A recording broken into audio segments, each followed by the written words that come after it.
Bonjour mes chers étudiants, j'espère que vous allez très bien. Bienvenue dans cette nouvelle vidéo de conjugaison. Aujourd'hui, nous allons voir la différence entre le passé composé et l'imparfait. Alors vous êtes prêts? C'est parti! Commençons par les valeurs du passé composé. Quand est-ce qu'on utilise ce temps? Alors première utilisation, on emploie le passé composé pour exprimer une action unique, ponctuelle et terminée. Prenons quelques exemples.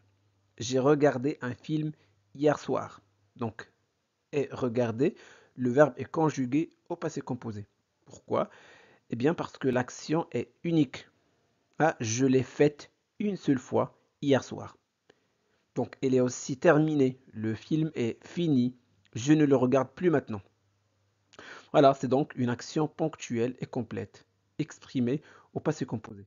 Ou encore, elle est tombée dans les escaliers ce matin. C'est un fait isolé, hein, qui s'est produit à un moment précis, ce matin. Donc l'action est brève, elle s'est déroulée, puis s'est arrêtée. On utilise donc le passé composé pour exprimer cet événement. Deuxième utilisation, on emploie le passé composé pour une succession d'actions. Donc cela correspond à plusieurs actions qui se déroulent l'une après l'autre, dans un ordre précis, comme une suite d'événements qui fait avancer l'histoire. Prenons quelques exemples. Ce matin, je me suis levé, j'ai pris mon petit déjeuner et je suis parti. Donc chaque action suit la précédente. D'abord le réveil, ensuite le repas et puis le départ. D'accord? Elles sont toutes courtes, complètes et placées dans un ordre chronologique. Donc on utilise le passé composé pour raconter cette série d'événements. Ou encore, il a pris son manteau, a mis ses clés dans sa poche et est sorti de la maison. Donc les actions se suivent dans un ordre logique. Il prend son manteau, met ses clés, puis sort. Donc chaque geste fait avancer l'histoire et tout est terminé dans le passé, d'où l'utilisation du passé composé. Troisième utilisation du passé composé, on l'emploie pour exprimer des actions soudaines. D'accord?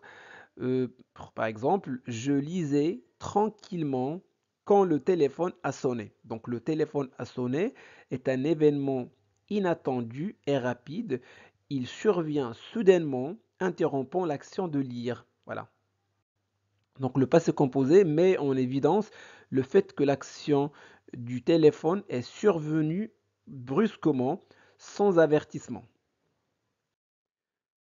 Ou encore, il faisait beau et tout à coup, il a commencé à pleuvoir. Donc la pluie commence brusquement.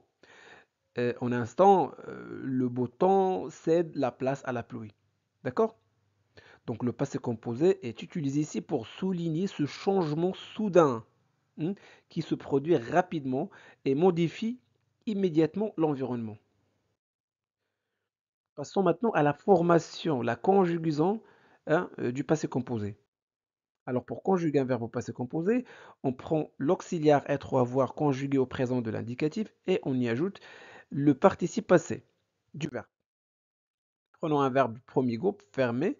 Donc le verbe fermer se conjugue avec l'auxiliaire avoir.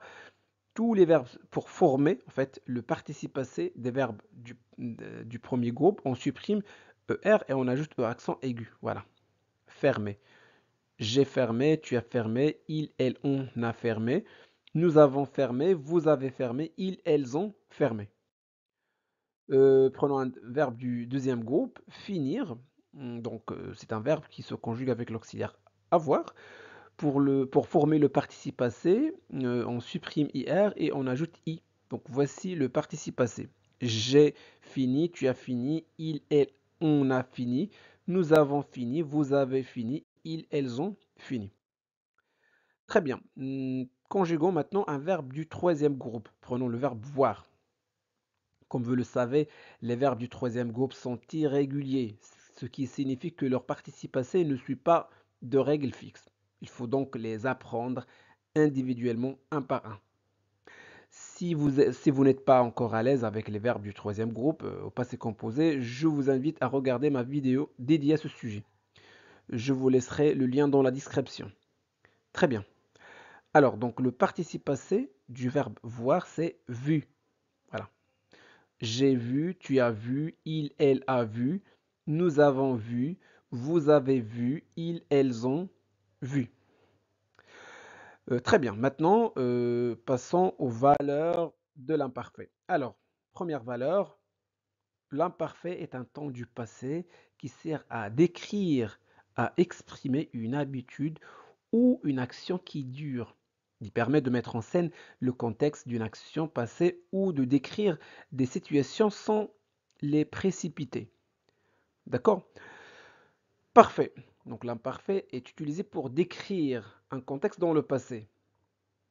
Prenons un exemple. Il faisait beau ce matin. Ici, l'imparfait décrit une situation qui dure.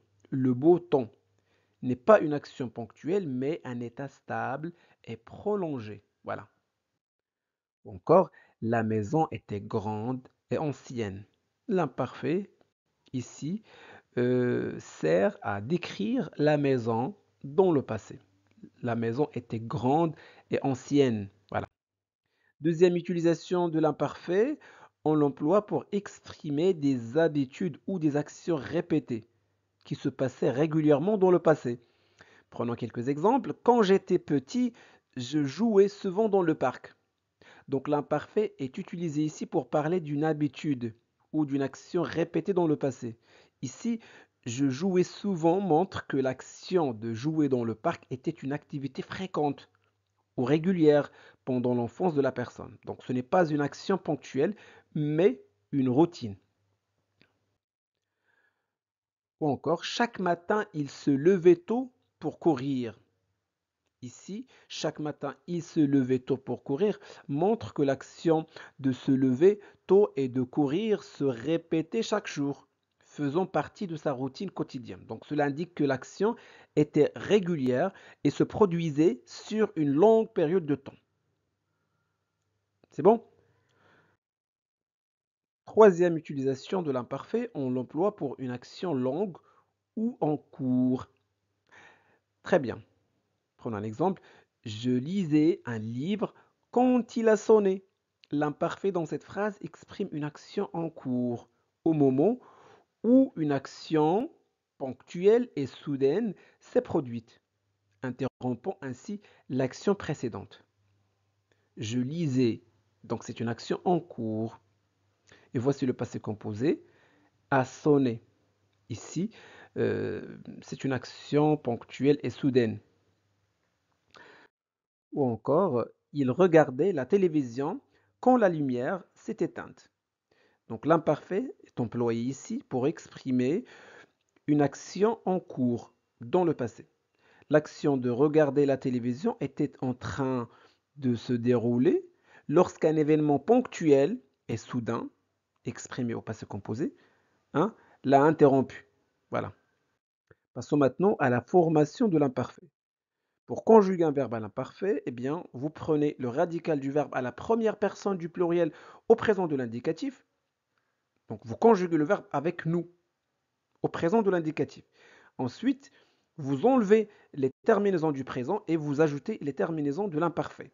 Prenons quelques exemples. Conjuguons le verbe voir. Alors, tout d'abord, on va le conjuguer avec nous au présent. Donc, avoir, nous avons. On supprime ONS et on garde ce radical have. À ce radical, on va ajouter les terminaisons de l'imparfait. Voilà. Donc j'avais, tu avais, il, elle, on avait, nous avions, vous aviez, ils, elles avaient. Prenons un deuxième verbe, pouvoir. Donc conjuguons-le avec nous. Nous pouvons. On enlève ONS et on garde le radical pouve. À ce radical, on ajoute les terminaisons de l'imparfait. Voilà. Je pouvais, tu pouvais, il, elle, on pouvait, nous pouvions, vous pouviez, il, elle pouvait. Voilà, c'est très simple. À présent, faisons quelques exercices pour mettre en pratique tout ce que nous avons appris jusqu'à présent. Vous êtes prêts? C'est parti. Premier exercice, choisissez le bon temps, passé composé ou imparfait.